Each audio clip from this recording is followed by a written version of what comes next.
Google. Welcome to the Winstructor videos for learning more about our favourite search engine, Google. Look, there are other great search engines out there, but if you ask any person that's been around the ever-changing internet world for a while, Google is, and probably always has been, their search engine of choice. The first thing we should start with is a quick look over the Google interface. Now if you're new to Google, the first thing you'll probably think that it looks pretty bland. Hey, you're right, but that's one of the greatest things about Google. It's lean and fast, and did I mention huge? Alright, the first thing you'll see up the top here is the Google logo, which can often change to reflect what's going on in the world. So for example at Christmas, you're likely to see a Christmas themed logo and so on. Now next we can see a bunch of menu items. We have a search bar, a couple of search buttons, and then a couple of radio buttons here to direct your search to google.com or to keep it localized to a particular country. Now as simple as Google gets, we can just type in a query here and hit Google search, and then Google will return a list of pages that have the results that you asked for. So we typed in Microsoft and we can see the first entry here is Microsoft.com. Now the second button here, the I'm feeling lucky button, will simply take you to the top match that Google finds in its search. So in our search a moment ago we typed in Microsoft and then we noticed that the first match was www.microsoft.com. This time if we use Microsoft in our search again and then click the I'm feeling lucky button, we'll actually end up at the website that is the top match, which of course takes us straight to Microsoft.com. Now this is very simple as we've just seen, but any old search engine can do what Google's just done. We need to dig down further to find more specific matches to what we want Google to find. You see, the majority of people I speak to, regular users and experts alike, are amazed at how easy it is to find practically anything on the internet, and normally in the first go. Now it's not that we're smarter than any of these people, it just simply boils down to what you put in that search bar. The information is there, you just need to know how to ask for it properly. Okay, so the first thing we'll do is we'll start with a brief tutorial about searches. Now firstly, when searching for something specific, be specific about your search. Now what I mean by this is that if you're looking for, say, a Honda Civic, then use both of those keywords in your search and then possibly add more specific words as well.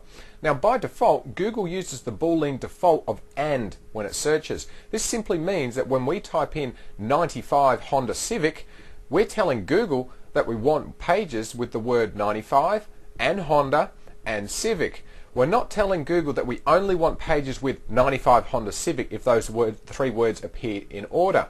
Although in this instance we'd still actually get those pages returned in our search. So if we use 95 Honda Civic as our search criteria, and we'll click on Google search, you can see we have 217,000 matches returned from our search. Now I don't really want to go and look through all those, but by listing, say, a colour of blue in our search and then hitting search again, we've now narrowed it down to 44,700.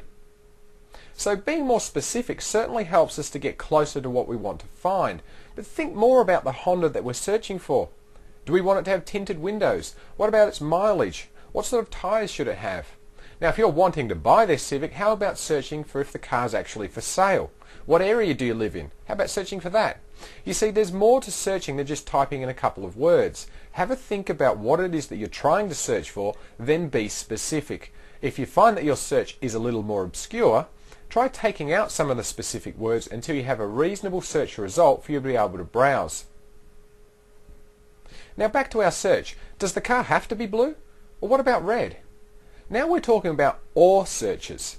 Now if you want to maximize your results, we don't want to be searching for a website that has both blue and red Civics. Of course, if a website has blue and red Civics, then this will be included in our search results. Now there's a couple of ways of using the OR search in Google. The first is to simply type in blue or red. Now we can certainly see in our search results we have Honda Civic Blue and Honda Civic Red. Next we can use Google to search for a word that the website absolutely must contain, such as our word here, Civic. Then we can use blue or red in parentheses. So what we'd do is we'd type in here, blue or red, and then we'd hit Google search.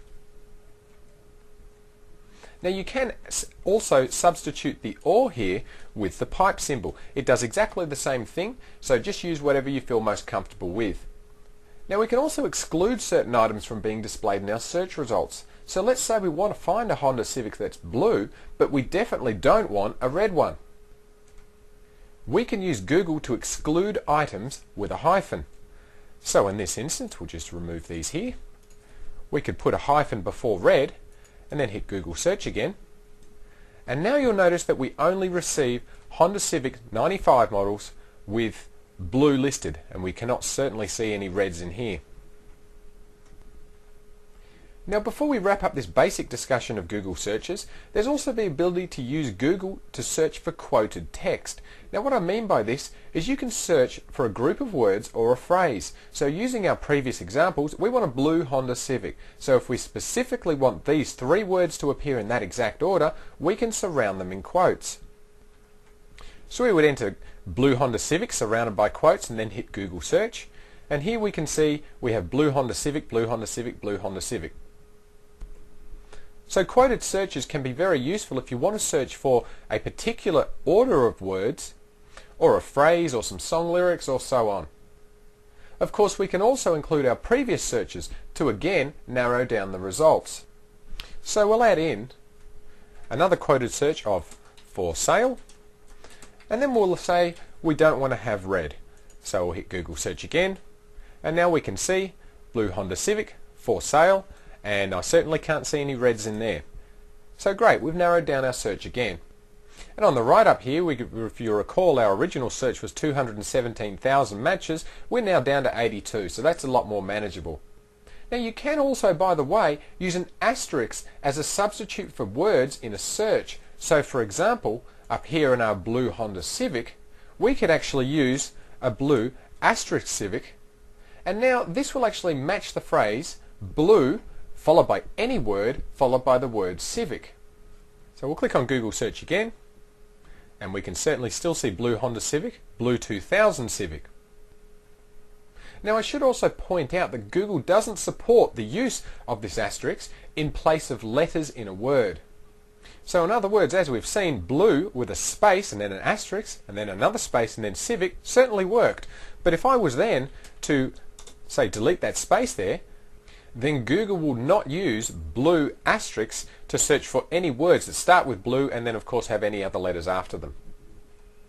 Now one thing I should mention about Google searches is that it is limited to only 10 words that it will search for. Now you can include more words in your search, but Google will only use the first 10 to search with. Now you can actually get around this search limitation by using the asterisks. Google doesn't count the asterisk as a word, so if you're using a query that repeats several words or uses some standard English words like I or you or and so on, then use an asterisk to replace these words, and then you'll be able to use a lot more than 10 actual words in your query. Now that brings me to another point. Those common words like I, the, and, or, and so on are not included in your actual search. These are considered common words and Google excludes them from your search. So for example, if we used a search like the cat was in the yard and then clicked on Google search, we can see the first result we get here is for fiberglass cloth, probably not exactly what we were trying to search for. And up the top here you can see that these following words were not included in our search, and these are the words the, was, in, and the. Now of course we use those words quite a lot up here, so really all we've actually done is search for cat and yard. And of course that's not very effective. Now omitting these words obviously produced an entirely different set of results than what we actually wanted. So to include these words, we actually have two options. We could either use a quoted search, so we'll just pop quotes around these here, and then we'll click on Google search again. And now we actually see we do get a result back here with the cat was in the yard. Now the next method of including those common words is to append each of them with a plus. So what would actually make this is something like that. Then we'll click on Google search again, and here we can see our results. Now the obvious difference in the two searches we've just done is that the quoted search will search for the exact text, whereas appending words with a plus just includes the words in the text to search for, but in no particular order. Now another thing to be aware of is that Google is also case sensitive.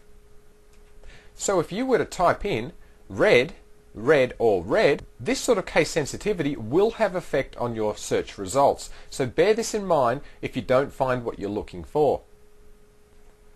Finally, give some consideration to the order in which you place your search words. Searching for 95 Honda Civic will yield different results from if you search for Honda Civic 95. So place your most important search criteria first in your search order.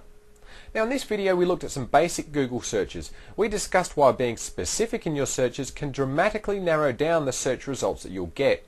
We also discussed the Boolean operators and OR, and specifically how using the OR operator can yield more specific search results. Finally, we looked at quoted searches to search for specific phrases and how to bypass the 10-word limit that Google has by using an asterisk in quoted searches.